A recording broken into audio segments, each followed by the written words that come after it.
Guys, আজকে আমি সমোসা বানাচ্ছি।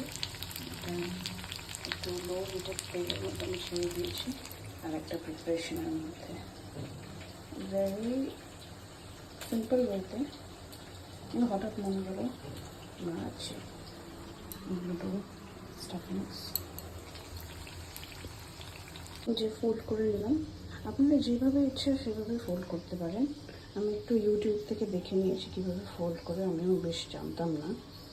আর তেলটা একটু লো, মানে বেশি গরম না, লাইট গরম অবস্থা দিয়ে দিতে হবে।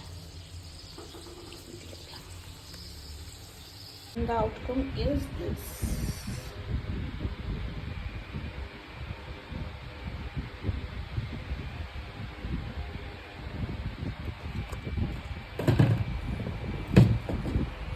তোমাদের কেমন লাগলো এই ভিডিওটা নিশ্চয় বলবে, আর ভালো লাগলে লাইক, শেয়ার অ্যান্ড সাবস্ক্রাইব করবে। Thank you, bye by.